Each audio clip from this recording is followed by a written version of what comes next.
John Harder's welcome to March. If there's a single coaching video that you should watch this month, it's this one because I think that March Madness is called March Madness for a reason, and it's not just in basketball, in college basketball, right? I think March Madness is something that we all go through.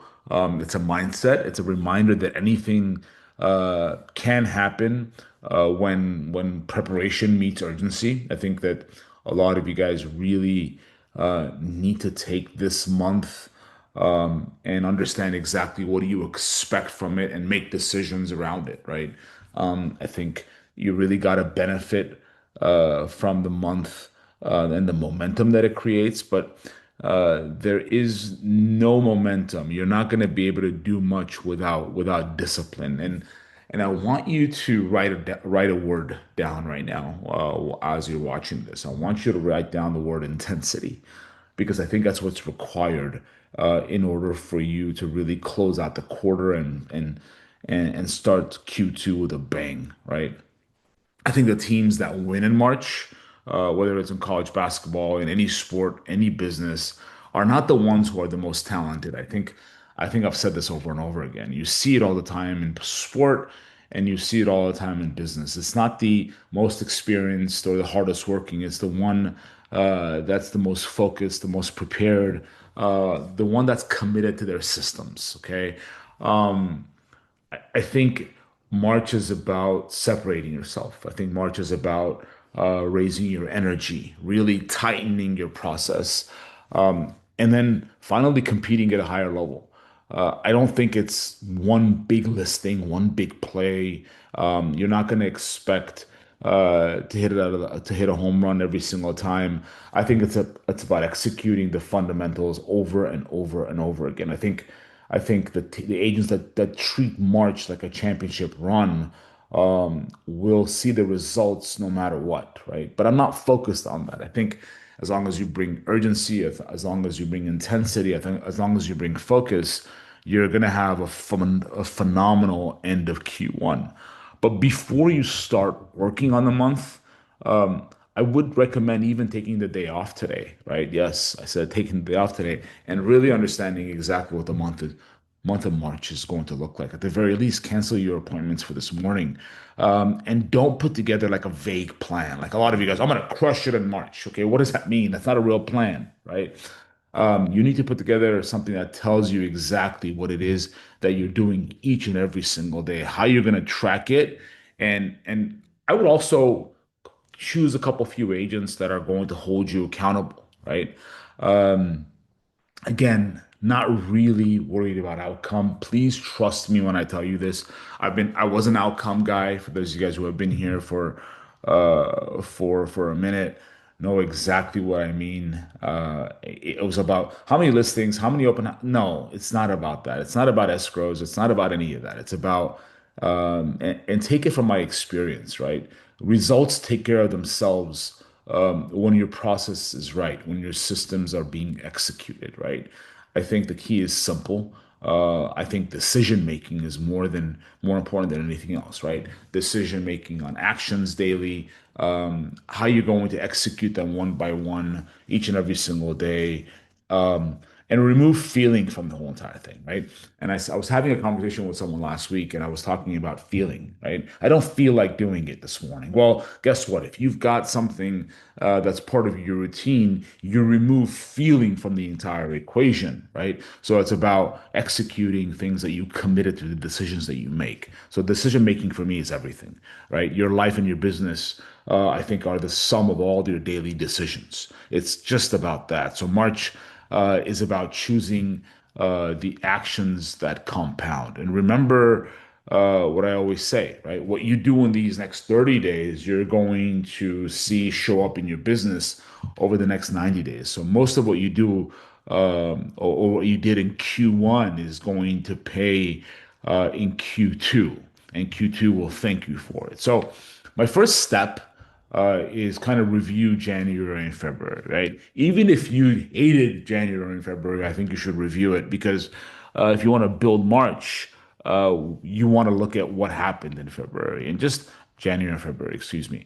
And just to answer a few questions, right? What did you say that you would do and you didn't do? What is it that worked and what is it that didn't work? What do you need to double down on, right? Where did your time actually go? What were your activity numbers, right? Calls. How many calls did you make each and every single day? Even if it was one, even if you were inconsistent, write that down. How many appointments did you set for the entire month? Look at your calendar.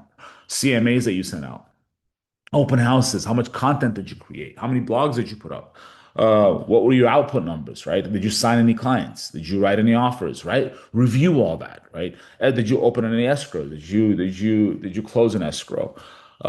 If you don't know your numbers, then my recommendation would be to really commit to tracking your numbers in the month of March, right? Set that habit up. My step two, 100% recommend to build a daily routine. Don't worry about goals, right? Think about routine, right? What is it that you're going to do each and every single day, right? A routine you can run into, and don't be overly ambitious, right? Something that you can execute daily. If your plan only works, for example, on your perfect day, it's not an actual plan. It's only excuse me, when you feel like doing something is when you actually do it. That's not an actual plan, right? And perfect days happen once or twice a month.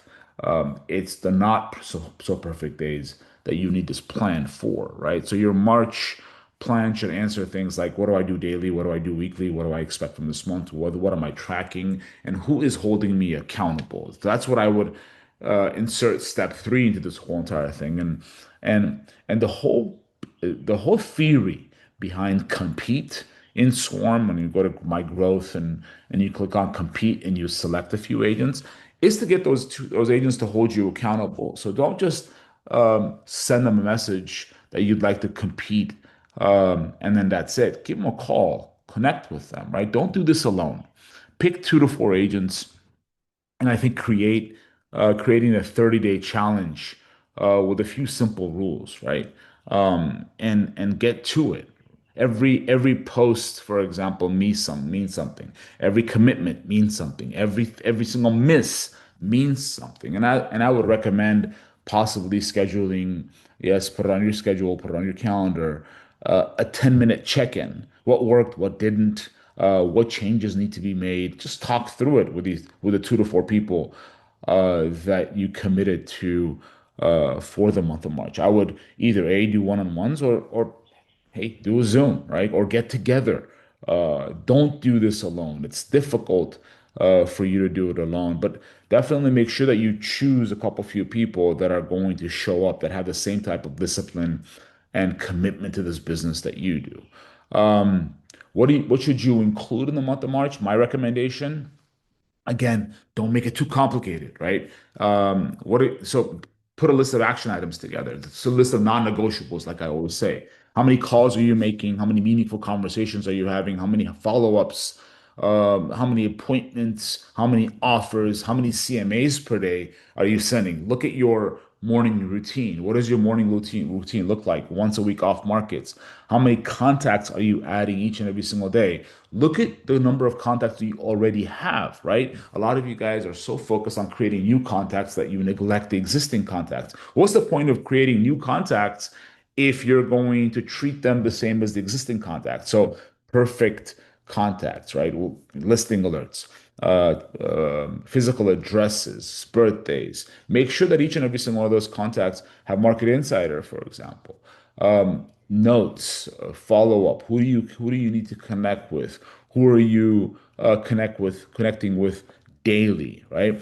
How many blogs are you posting this month? How many blogs a day are you putting up? One or two? Social media content calendar. What does that look like? Your email content calendar. What does that look like? Each and every single day, you want to index on Google, for example. And if you do want to do that, if you're really complaining about your online exposure, then why are you not focused on your social media strategy? Why are you not indexing daily, right? Your stories, like I always say, they don't index. Your posts to your feed do, right? The market updates each and every single day that you want to put up. How many website views are you looking as far as traffic is concerned per month? What does your professional sphere that you want to leverage look like? I think this is where long-term growth happens. So new professionals that you're adding this month, are you adding on any more attorneys, contractors? Do you have three per category? Do you have every single category that you wanted to put up on your website? Have you given reviews? You're so focused on getting reviews, you forget that it's about giving, not getting, right?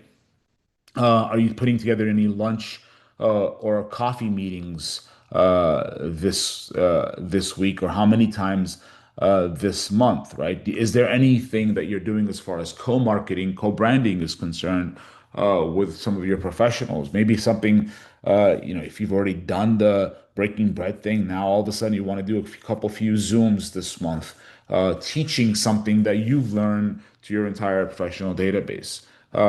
Open house, right? We're not just sitting, we're actually creating more value.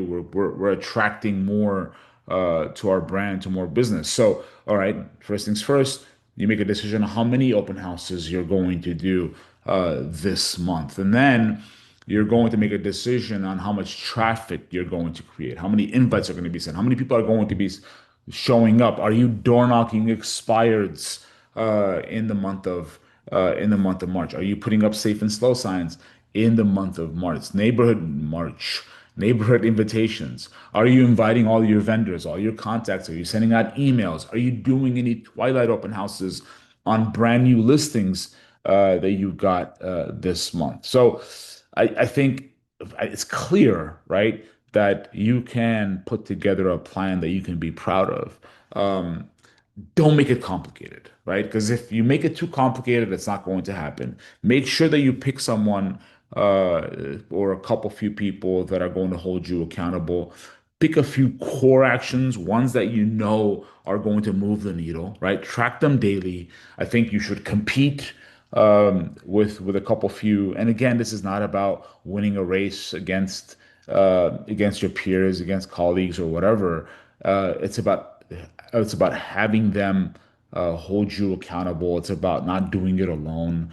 I think that if you get this right, March is where you really create that process and systems. Look, we are in the spring selling season and the spring buying season, right? So definitely putting time into this plan is going to pay you dividends. It doesn't have to be perfect, but it does have to be crystallized. It has to be clear. It has to be something that you can repeat over and over and over again. Repeating the same exact thing doesn't make things boring, ladies and gentlemen. It makes things sexy, because what happens is you really benefit from that compound, that momentum, that automation. If you do all of this, I think Q2 will be different. Q2 will meet your expectations. Cheers.